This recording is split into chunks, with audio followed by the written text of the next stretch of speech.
Of you. आज हम पढ़ेंगे क्लास 10 की हिस्ट्री का चैप्टर 3 नेशनलिज्म इन इंडिया। हम जिस चैप्टर में जो इम्पोर्टेंट इवेंट्स पढ़ेंगे उनको कुछ पार्ट्स में डिवाइड कर लिया गया है।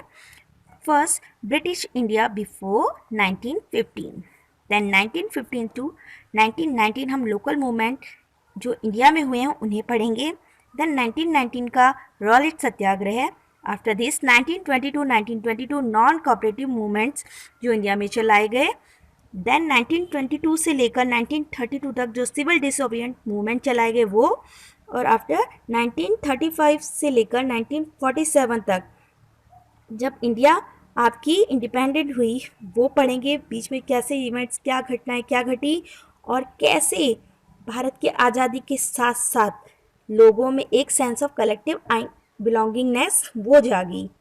ठीक है, तो सबसे पहले हम पढ़ेंगे यहाँ पर आइडिया ऑफ नेशन स्टेट्स।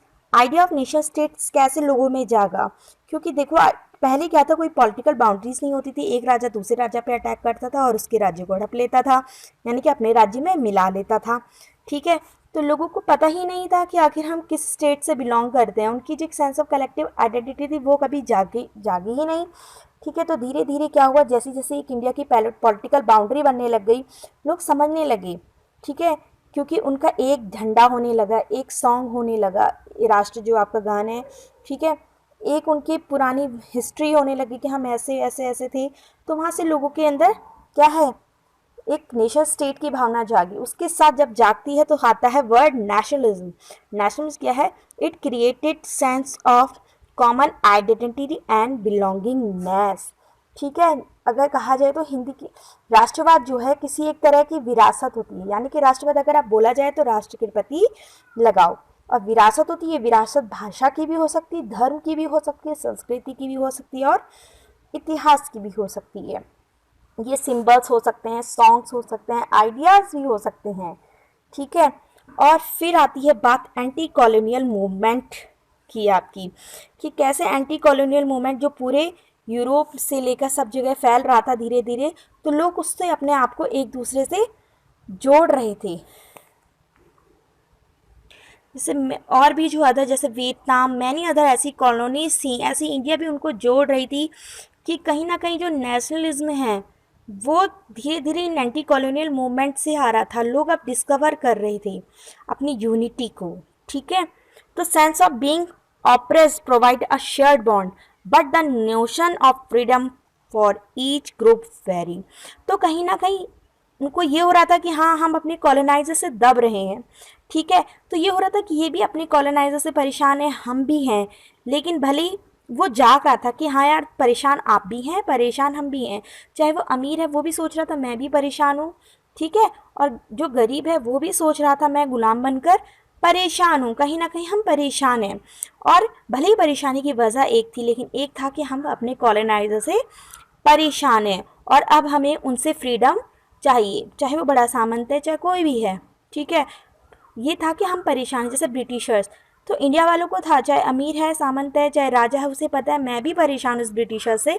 और जो भारत का गुलाम नागरिक है, जो स्लेव्स के उसमें काम कर रहे हैं, ठीक है, जो मजदूर है, किसान है, उनको भी था कि हाँ यार, हम इन ब्रिटिशर से परेशान हैं। वजह अलग अलग थी, लेकिन जो कारण था वो कौन थे, ब्रिटिशर्स। तो वहाँ से एक क्या कॉमन आइडेंटिटी निकली उनकी, उनकी एक freedom, shared a bond but the notion of freedom for each group varied.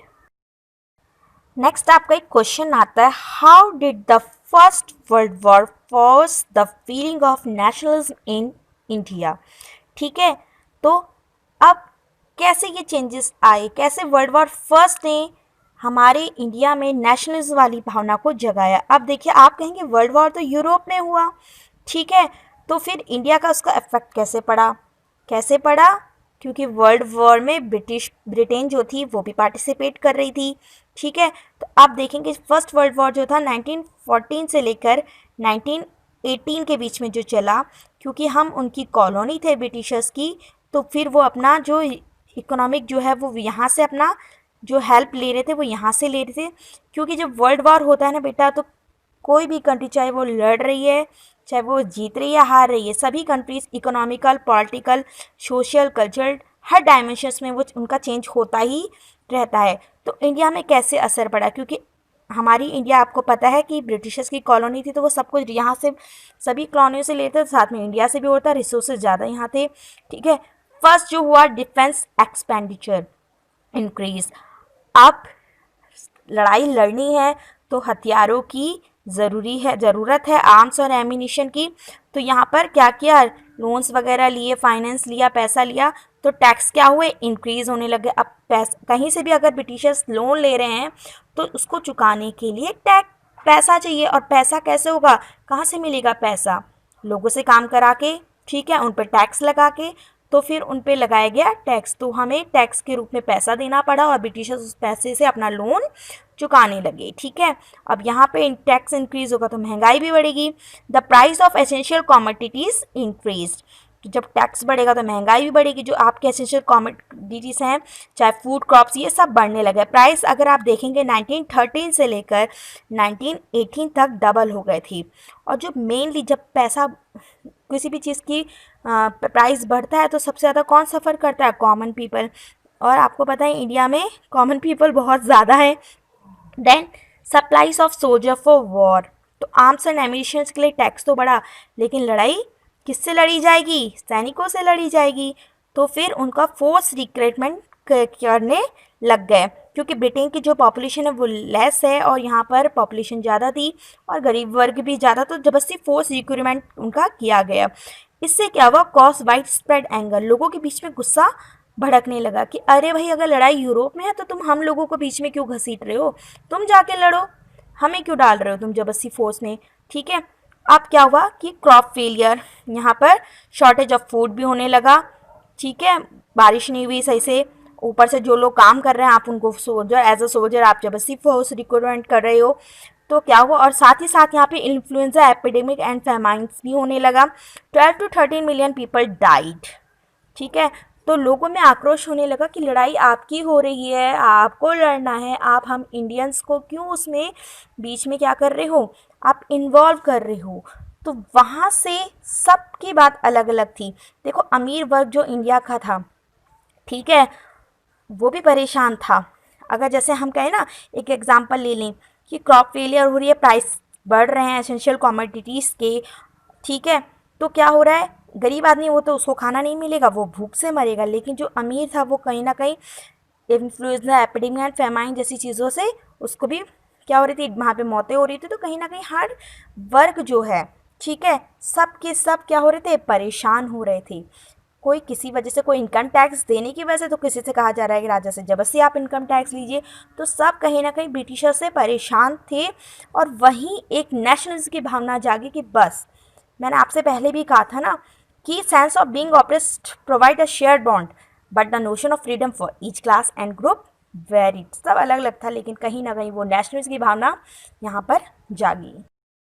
The idea of सत्याग्रह, तो 1915 में गांधी जी साउथ अफ्रीका से भारत वापस आए। इससे पहले उन्होंने साउथ अफ्रीका में क्या हो रहा था, वहाँ पे भी नस्लीय भेदभाव हो रहा था, तो गांधी जी ने उसके खिलाफ एक मूवमेंट चलाया था, सत्याग्रह। ठीक है, सत्यधन आग्रह। तो इसमें गांधी जी कहते हैं, the idea of satyagraha emphasis the power of truth and need to search for truth. Gandhi ji बोलते हैं कि अगर आपको लगता है आप सही हो और ये कुछ गलत हो रहा है किसी के लिए भी, ठीक है, तो आप क्या कीजिए, बिना हिंसा किए आप भी उसको, उस बात को आप सही कर सकते हो, उसे अपनी बात मनवा सकते हो बिना हिंसा के। तो कहते हैं आप सही हैं तो फिर आप आराम से आप जीत सकते हो, आप बिना किसी हिंसा के, सॉरी। तो वो कहते थे, और ये नहीं है कि आप जीतो, बल्कि ये है कि जो सामने आपके गलत कर रहा है आप उसको भी एहसास दिलाओ कि भाई आप गलत कर रहे हो। ठीक है, अगर आप अपने एनसीईआरटी का बुक का पेज नंबर 54 पढ़ेंगे, सोर्स ए पढ़िएगा, वहाँ पर आपको गांधी जी की थोड़ी सत्याग्रह के बारे में आइडिया मिलेगा। तो जब गांधी जी 1915 में भारत आए तो वो 1 साल तक उन्होंने भारत की हालत देखने के लिए कि कैसे लोग यहाँ परेशान हैं, क्या है, उन्होंने पूरा 1 साल अपने घूमे। फिर उन्होंने देखा कि सत्याग्रह, फिर उन्होंने यहाँ पर क्या किया, सत्याग्रह मूवमेंट चलाया। उन्हें कुछ नेता लोग आके बोल गए कि बापूजी क्या है, यहाँ पर हमारी प्रॉब्लम्स हैं, आप देखिए और आइए, आप ही एक ऐसे लीडर हो जो हमें इस परेशानी से आराम से मुक्ति दिला सकते हो। तो गांधी जी ने सत्याग्रह मूवमेंट चलाया। वो 3 सत्याग्रह मूवमेंट आपके इंडिया में हुए हैं। उनको याद रखने का तरीका है बेटा केक, CAK, केक खाने वाला केक, ई गायब हो गया, कोई बात नहीं, ठीक है। तो सत्याग्रह मूवमेंट जो फर्स्ट चला था 1916, देन 1917 और एक 1918 में, तो अलग अलग जगह था। फर्स्ट आपका जो था 1916 में चंपारण बिहार में, यहीं गांधी जी की मुलाकात हुई थी डॉक्टर राजेंद्र प्रसाद से। चंपारण में उस समय चल रहा था 3 कथिया सिस्टम। 3 कथिया सिस्टम में क्या होता है, वहाँ पे पेजेंट्स को मैंडेटरी होता है 3/28 में इंडिगो करना, ठीक है। इंडिगो यानी कि नील की खेती। अब नील की खेती करने में क्या प्रॉब्लम थी, नील की खेती करने में ये प्रॉब्लम थी, अगर एक बार नील की खेती कर ली तो फिर उसमें वो बंजर हो जाती थी, उसमें अनाज नहीं हो पाता था। तो लोगों ने उसको मना किया कि भाई हम नहीं करेंगे प्लांटेशन सिस्टम। फिर यहाँ पर गांधी जी आए, 1 साल तक चला उनका, ठीक है। गांधी जी को यहाँ पर क्या हुआ, अंग्रेजों ने पकड़ लिया। जब लोगों को पता चला, लोग इकट्ठा हुए, उन्होंने गांधी जी को छुड़वा लिया। वहाँ से अंग्रेजों को पता चला कि ये जो है गांधी जी, ये कोई आम इंसान नहीं है, इनके पास वाकई में बहुत पावर है। पर पावर भी देखो कैसी, बिना हिंसा वाली पावर। देन 1918 में, सॉरी देन 1917 में खेड़ा इन गुजरात में फिर गांधी जी को बोला गया कि आइए। यहाँ पे क्या हुआ, गांधी जी आए support peasant during the crop failure, क्योंकि मैंने आपको बताया था यहाँ पर फेमाइन इन्फ्लुएंजा जैसा था। तो गांधी जी आए, वहाँ पर क्या हुआ कि टैक्स, इनकम टैक्स जो रेवेन्यू है वो ज़्यादा बढ़ा दिया गया। तो उन्होंने बोला कि आइए, और गांधी जी ने यहाँ डिमांड किया for the relaxation in revenue collection. बोला कम करो। अब कम तो कुछ नहीं हुआ, 50% नहीं हुआ कम, लेकिन थोड़ा बहुत कम हुआ, थोड़ी सी तो राहत मिली। तो बेटा 1916 और 1917 ऐसे 2 सत्याग्रह मूवमेंट थे जो ब्रिटिशर्स के खिलाफ थे, पेजेंट्स के लिए, ठीक है। लेकिन 1918 में एक ऐसा अहमदाबाद में जो हुआ, वो हुआ किसके, अपने ही देश के जो मिल वर्क मालिक थे उनके खिलाफ। तो इसका मतलब ये था कि गलत चाहे कोई बाहर वाला कर रहा है चाहे अंदर वाला कर रहा है, जो गलत है तो गलत है। यहाँ पर क्या हुआ कि जो कॉटन मिल मालिक थे उन्होंने क्या किया, सैलरी रेज नहीं कर रहे थे। तो वहाँ पर गरीब, वहाँ के जो मिल वर्कर्स थे उन्होंने बोला कि कम से कम 35% आप हमारी सैलरी को रेस करिए, क्योंकि महंगाई बढ़ गई है। फिर गांधी जी वहाँ आए, उन्होंने समझाया वगैरह, और फिर बाद में क्या हुआ, वहाँ पर सैलरी रेस की गई। तो ये 3 मोमेंट से इनको याद करने का तरीका है cake, 1916 Champaran, A for Ahmedabad and के फॉर खेड़ा। अब है द रॉलेट एक्ट 1919।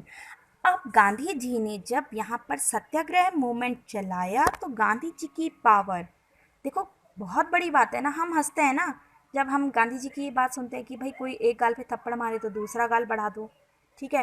फिर उसे कहीं ना कहीं शर्म आएगी और वो उसे अपनी गलती का एहसास होगा। हम हंसते हैं कई बार, ठीक है, फॉलो भी हम करते हैं, लेकिन कभी कभी हंसते भी हैं, क्योंकि देखो हम उसी चीज़ों पे हंसते हैं जिनको करना हमारे लिए मुश्किल होता है। हम कहते हैं क्या किया, ठीक है। तो बहुत अंग्रेजों को बड़ी आश्चर्य हुआ कि यार ये जो आदमी है बिना लड़े झगड़े अपनी बातें मनवाता ही जा रहा है, मनवाता ही जा रहा है। तो क्या है, जो ब्रिटिशर्स थे, ठीक है, वो कहीं ना कहीं परेशान थे। उनको लग रहा था कि ये गांधी जी को अगर पावर एक बार मिल गई तो हमारे लिए परेशानी होगी, ठीक है। तो उन्होंने क्या किया, उन्होंने एक रॉलेट एक्ट पास किया। अब इस रॉलेट एक्ट में क्या होता था, इस रॉलेट एक्ट में जो गवर्नमेंट है वो बिना किसी उसके सुनवाई के, ट्रायल के 2 साल तक क्या है, किसी को भी अगर उसे लगता है कि ये कोई गलत काम कर रहा है तो वो उसको अरेस्ट कर सकता था, बिना किसी ट्रायल के 2 साल तक वो जेल में रख सकता था, ठीक है। तो गांधी जी को लगा यार ये क्या बात हुई, ठीक है। तो फिर अब गांधी जी का यहाँ पे सब्र का बांध टूटा और गांधी जी ने बोला कि क्या करो, चलो एक ऑर्गेनाइज तरीके में करेंगे। गांधी जी हमेशा कहते थे कि अगर आपको कोई भी मूवमेंट चलाना है वो एक ऑर्गेनाइज तरीके से होना चाहिए, ना कि किसी बिल्कुल ऐसे आप गए और भेड़ बकरियों की तरह किया। शांति से करना है, क्या करना है, कहाँ करना है, हर चीज़ उसकी फिक्स होनी चाहिए। तो क्या हुआ, रेलवे वर्कशॉप और शॉप्स क्लोज कर दी गई। बोला कि भाई हम इस रॉलेट एक्ट के खिलाफ हम क्या करेंगे, सत्याग्रह अपना मूवमेंट हम चलाएंगे, civil non violent civil disobedience हम अपना चलाएंगे, ठीक है। तो यहाँ पर आप यहाँ पे डिसोबीडियंस मूवमेंट सिविल वाला वो नहीं है बेटा, यहाँ पर रॉलेट एक्ट का है, ठीक है। तो गांधी जी को हुआ कि अब इसको हमको क्या करना है, चलाना है और बहुत ऑर्गेनाइज तरीके से। अब 6 अप्रैल 1919 को was observed as a satyagraha day when the people all over the country observed fast and hard-held. It was the first countrywide aggregation by Gandhiji and marked the foundation of the non-cooperation movement. अब यहाँ पर अच्छा खासा चल रहा है, गांधी जी की power बहुत अच्छी सी है। अब पुलिस को हुआ कि यार अब देखो कोई चीज़ आदमी शांति से कर रहा है तो आप उसको कैसे पनिश कर सकते हो। तो अंग्रेजों को हो रहा था गांधी जी को कैसे उकसाएं, या फिर इन लोगों को ही हम उकसा दें कि हम इनको छेड़ें और ताकि ये हमें मारने आए, फिर हम इसको क्या करें, बोले नहीं जी इन्होंने तो हमें मारा है, अब हम इनको क्या करेंगे, पनिश करेंगे। तो on 10 April the police in Amritsar fired upon a peaceful procession provoking widespread attacks on banks, post office and railway station. अब वो यहाँ पे इन लोगों को परेशान करने लगे। अब लोगों को भी भाई गुस्सा आ रहा था। तब तक वहाँ पे लग गया क्या, मार्शल लॉ लग गया। मार्शल लॉ में क्या है, अगर आप बिल्कुल रोड पे दिखाई दिए तो आपको क्या होगा, गोली मार दी जाएगी। सारे जो लॉ वगैरह है सब सस्पेंड। अगर आप आए तो फिर क्या है, आपको सीधे क्या होगा, गोली मार दी जाएगी। अब यहाँ पर इतनी परेशानी, यहाँ पे लोगों को मार रहे हैं, बैंक में जाके अटैक कर रहे हैं अंग्रेज, तो फिर लोगों को परेशानी होने लगी। देन आपका आता है जलियांवाला बाग मैसेकर। ये कहीं ना कहीं आपके इस रॉलेट एक्ट से, कहीं क्या पूरा ही रॉलेट एक्ट से आपका जुड़ा हुआ है, ठीक है। तो यहाँ पर क्या हुआ, ऑन 13 अप्रैल 1999 लोग इकट्ठा हुए जलियांवाले बाग में, ठीक है। वहाँ पर लोग क्या हुआ, कुछ लोग क्या करने लगे, कुछ लोग आए थे बैसाखी का फेयर मनाने और कुछ आए थे वहाँ पर प्रोटेस्ट करने, ठीक है। तो लोग शांति से, कुछ लोग मेले में घूम रहे हैं, कुछ लोग अपना शांति से बैठे हुए हैं और वहाँ पे भाषण वगैरह चल रहा है कि हाँ भाई अंग्रेजों ने जो किया गलत किया, violence due to Rowlatt Act martial law was imposed, ये जो किया गया ये गलत है। तो यहाँ ये खबर पहुँच गई जनरल डायर को। जनरल डायर आए वहाँ पर, आपको पता होगा जलियांवाला बाग कांड में एक ही दरवाज़ा था एग्ज़िट का, उसने वो भी बंद करवा दिया और लोगों को वहाँ पर अंधाधुंध गोलियाँ चलाने लगे। अरे भाई लोग शांति से बैठे हुए अपना मेला घूम रहे, तुमको क्या प्रॉब्लम है। बस वो क्या था, उकसाना था, कैसे ना कैसे हम इन लोगों को उकसाएं, ये लोग कुछ गलत करें और फिर ये हिंसा वाला धर्म अपनाएं और फिर हम एक्ट करें। क्योंकि बिना अहिंसा, अगर वो अहिंसा कर रहे हैं, आराम से शांति से अपने हर चीज़ कर रहे हैं, तो हम उनको किस उससे पकड़ेंगे, किस उस जुर्म में पकड़ेंगे, ठीक है। तो जनरल डायर ने किया। और आपको पता है फिर वहाँ पे जैसा कुआं भी था, आपने सुनी होगी वहाँ पे बात कि कुआं था तो लोग अपनी जान बचाने के लिए कुएं में गिर रहे थे कि हम इसमें गिर के बच जाएंगे, और आधे से ज़्यादा लोग उसी में, इस आधे से क्या बहुत लोग, 100 से ज़्यादा कई लोग उसमें दबने के कारण ही मर गए थे। यहाँ पर आक्रोश हुआ, यहाँ पर लोगों का सब्र का बांध टूटा और लोगों ने क्या किया, फिर तोड़ा फोड़ी हर चीज़, जो हिंसा जो भी कर सकते हैं वो करना उन्होंने किया। यहाँ पर गांधी जी को बहुत ही दुख हुआ कि एक ऑर्गेनाइज तरीके से जो आपका सत्याग्रह मूवमेंट चला, ठीक है, हमने रॉलेट एक्ट का भी विरोध किया और यहाँ पर जाकर लोगों ने अपना अहिंसा का, यहाँ पे अहिंसा कर दी। तो गांधी जी को बहुत ही दुख हुए। गांधी जी ने कहा ये सत्याग्रह मूवमेंट यहीं पे रोक देना चाहिए, पहले लोगों को अहिंसा का पाठ पढ़ाना पड़ेगा, एक ऑर्गेनाइज तरीके से उनको रोकना पड़ेगा। जलियांवाला बाग कांड हुआ, वहाँ पर जो हिंसा हुई, वहाँ से गांधी जी टूट गए। गांधी जी ने कहा कि नहीं, अगर हमको कोई भी मूवमेंट करना है तो एक ऑर्गेनाइज तरीके से और नॉन वायलेंस के साथ करना है। लेकिन हमारे साथियों ने क्या किया, वहाँ पर हिंसा दिखा दी, क्योंकि जब ये जलियांवाला बाग कांड हुआ तो पूरे देश में एक तरीके से हिंसा फैल गई, तो गांधी जी ने ये मूवमेंट रोक दिया। अब उसके बाद इसी से जुड़ा हुआ है खिलाफत मूवमेंट।